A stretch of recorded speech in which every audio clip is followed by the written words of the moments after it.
NERDSoul. That's right. And another thing about that What If Season 2.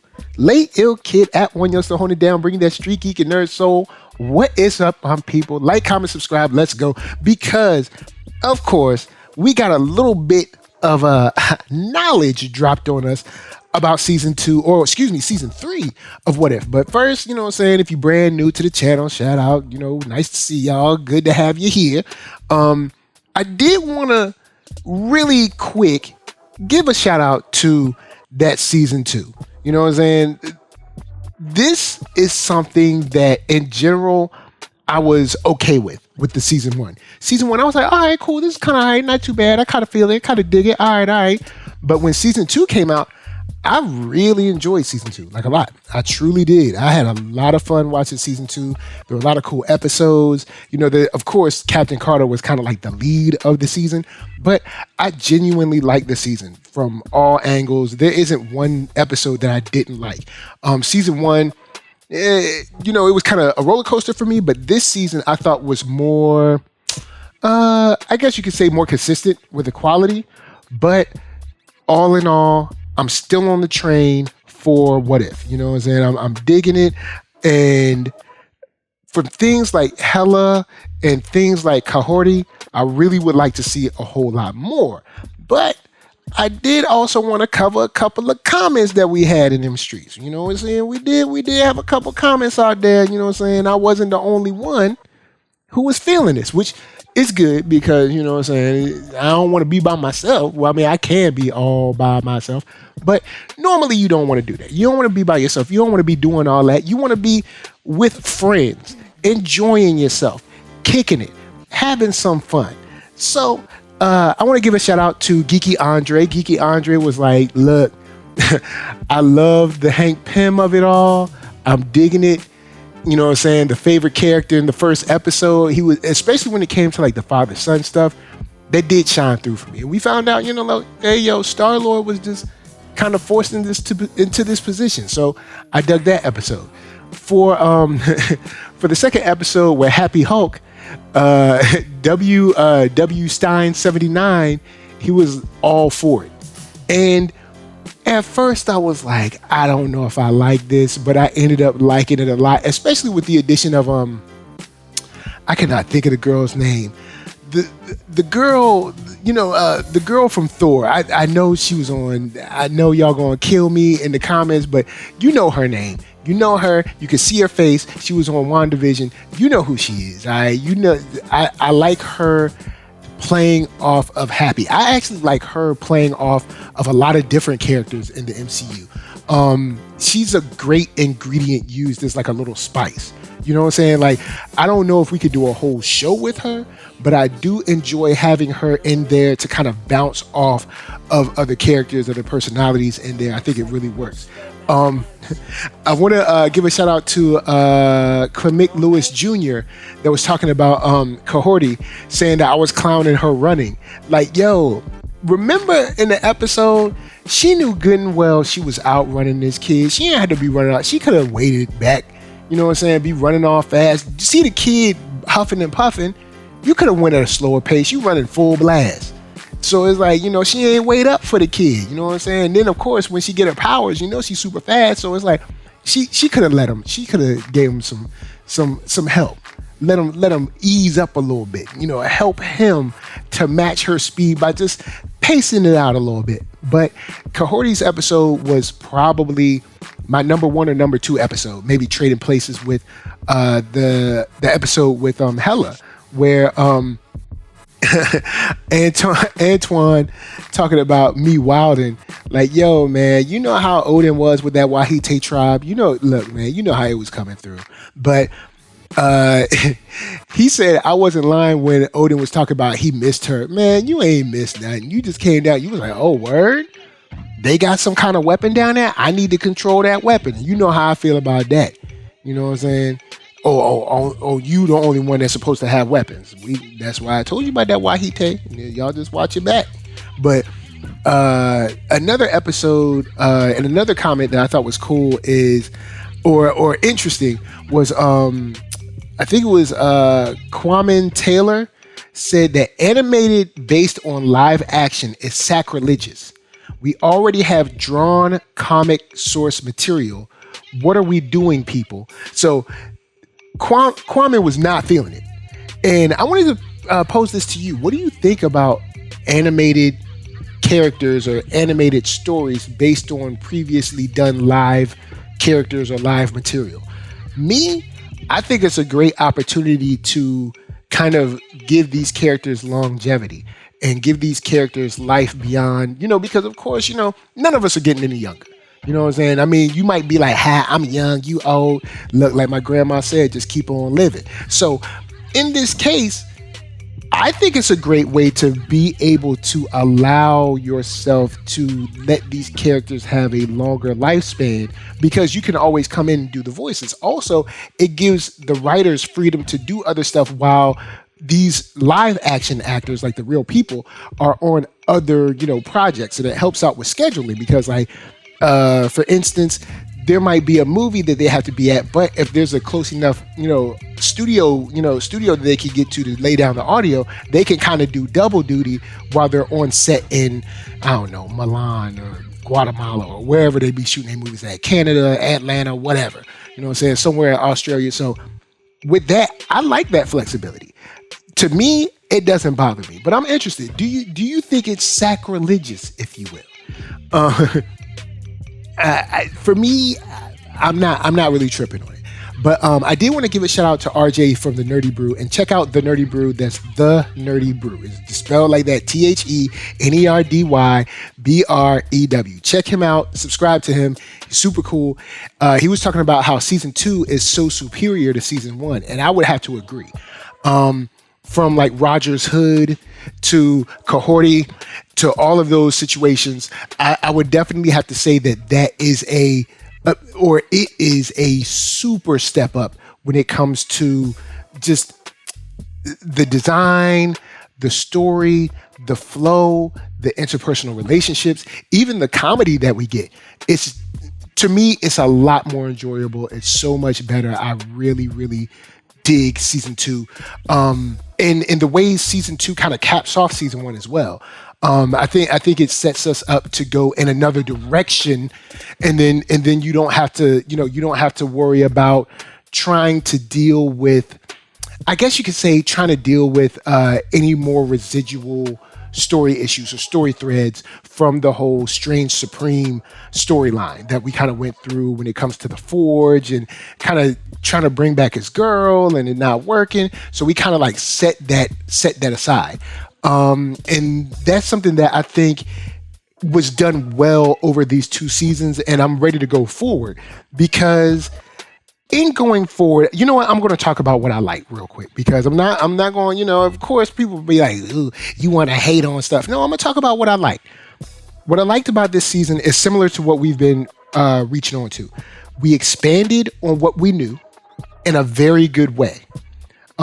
We brought in Strange in a fashion that is very unique to what we knew of him, because we were thinking, hey, they're cool. Even the way he related to Captain Carter, we're thinking, oh yeah, they're cool. Everything's all good.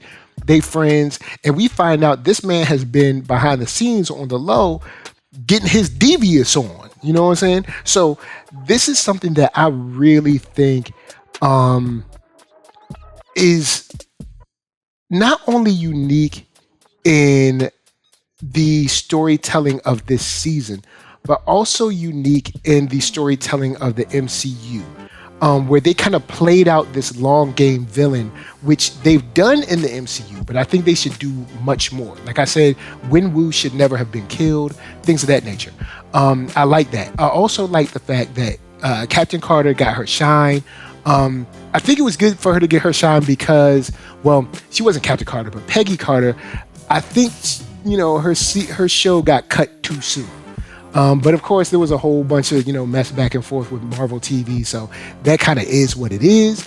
But I do like the fact that we got to see, Peggy or the voice actress, and I guess the real / voice actress. I can't remember her name, but I'm glad that she got some more life in this role because I dig it. I dig Peggy Carter, and Captain Carter definitely shined and came through. With that said, hold up. I'll throw another thing.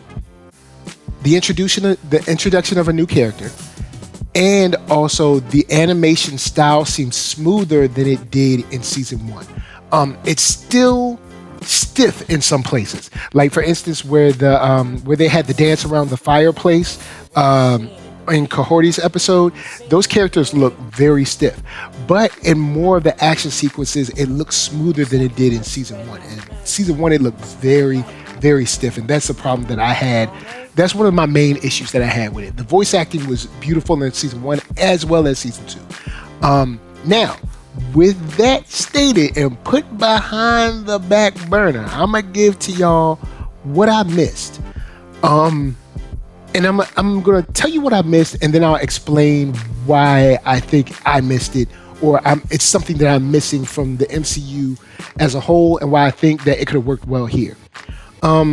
In phase 4, I know everyone's favorite phase. In phase 4, we met a lot of new characters. And those characters came, from TV shows and from movies. And something that I guess we were missing in that phase is that a lot of these characters were kind of dropped in our lap, and we didn't get a chance to really develop them. Like, they weren't sort of like kind of like a backdoor pilot on TV. They weren't really brought in to where we kind of knew them. It was just like, hey, here's a new show and you never met this person.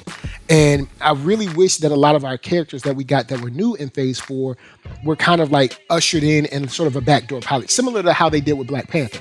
Black Panther, you saw him a little bit in Civil War, and then you saw him in his own movie. And I think that a lot of our other characters should have got that too, but since we didn't, one thing that I think we missed in this What If, and which would be great because What If is a kind of series where, I guess it's sort of a series where you can kind of sort of do whatever you want to a certain degree because you're dealing with the multiverse and you can really get into the nitty gritty of these characters. I think we missed Shang-Chi. We missed Miss Marvel. We missed Kate Bishop. We missed Spectrum. Werewolf. We missed the Eternals. And I know people are probably going to roll their eyes with the Eternals, but we missed the Eternals. We missed Kang.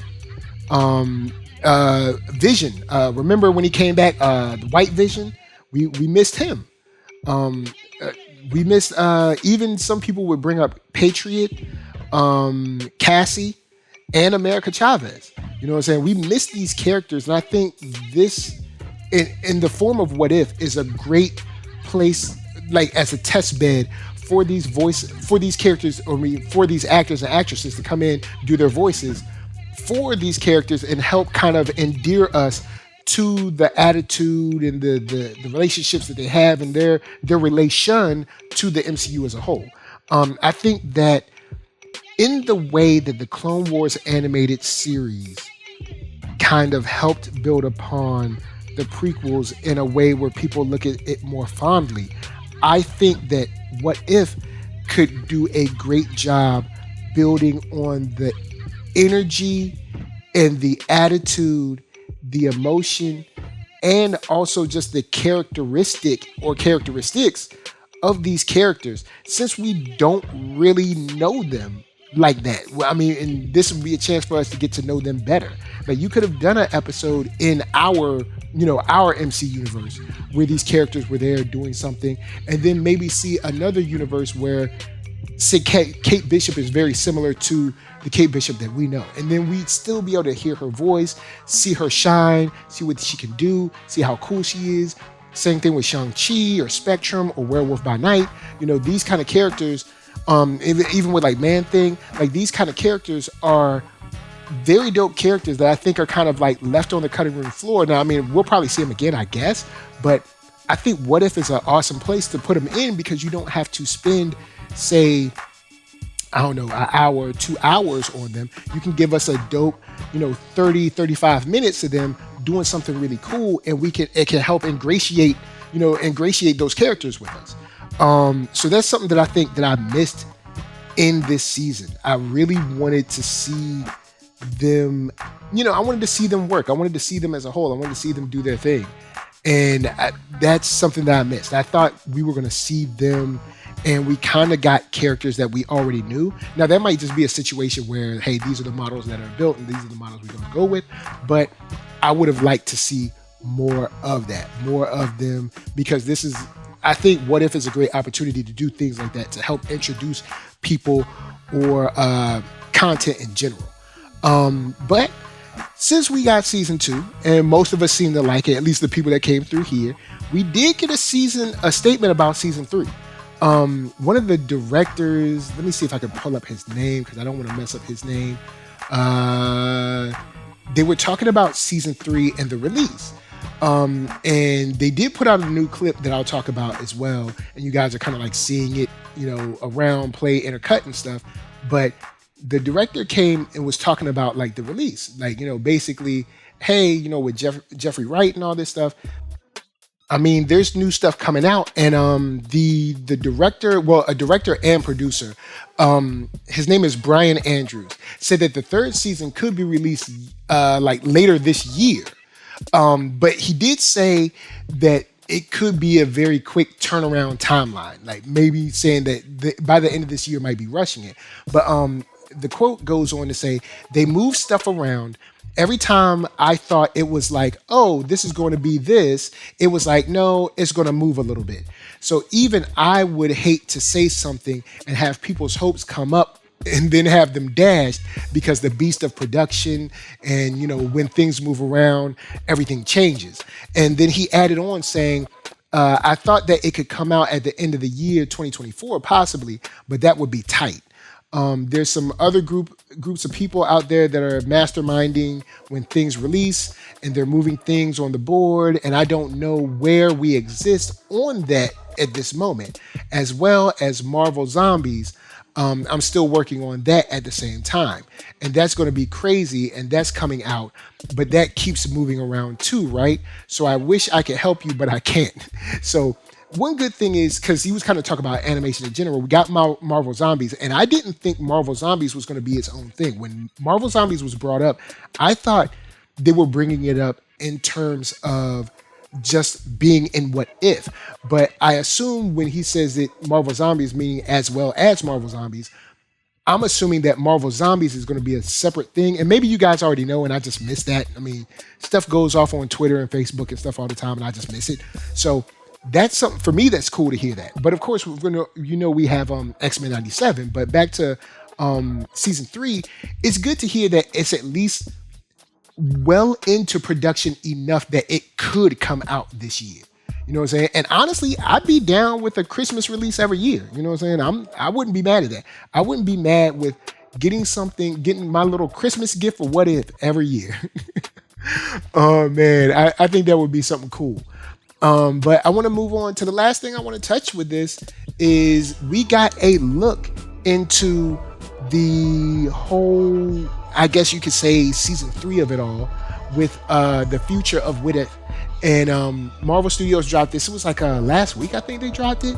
But basically, in the clip, you see your boy Winter Soldier and, of course, Natasha Daddy. They out there just driving, minding their business, just kicking it. Two young men just minding their business. And you see them at a car, at a checkpoint stop.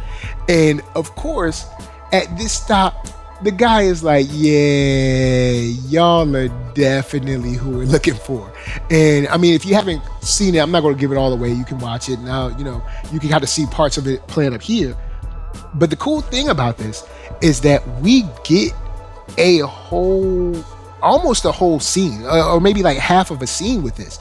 And when I saw this, before I knew about the clip from Bryan, what's his name again? I do not want to screw up his name. I apologize so much. Bryan Andrews. Before I saw the clip, the quote from Bryan Andrews, when I saw this clip, I was like, oh, hold up. So how far along is season 3? Is season 3 done? Because this scene looks very, very polished and ready to go. And for me, I don't think Marvel is the type of place to show y'all something that isn't like almost ready to be served up. So I was thinking like, yo, could we see season 3 somewhere in like May or something like that? Like because this scene looks extremely good. It's well lit. The scene with the cars exploding and flipping over, Winter Soldier going crazy, Natasha daddy wilding, you know what I'm saying? You got gunfire back and forth. It's not only stylish but well done, and the animation looks a lot like very smooth. So I dig this, and I think that only bodes well for What If season 3. I know there's people out there that don't like What If, but hey, look, we ain't doing that over here. Over here, we like What If. I'm digging it. Shouts to Jeffrey Wright out there being bald headed with a toga on, chilling out. And as long as he's down to keep coming back, or lending his voice, and we got more stories, I'm down with it. And with this scene, we do see that we are getting characters like Natasha's dad, like Winter Soldier, that we haven't gotten in the first 2 seasons. So maybe season 3 is where we'll start kind of I guess branching off into those newer characters that we know. Like I said, like Shang-Chi, like Spectrum, Kate, things of that name, even Cassie. Cassie got a respect issue I got a problem with, but that's a whole nother thing. You know what I'm saying? Respect your daddy, all right? Your daddy saved the world, all right? You getting flipping at the dinner table. But anyway, we ain't gonna go there. All I'm gonna say is thank y'all for staying through. If you listen to 1 second or all the seconds, of course, NERDSoul, Facebook, Instagram, Twitter, TikTok, podcast, all that jazz. And until the next time that you have to blast and bust through a checkpoint to get away from S.H.I.E.L.D., while your boy is licking shots out the passenger side, this is from me to you just saying, peace.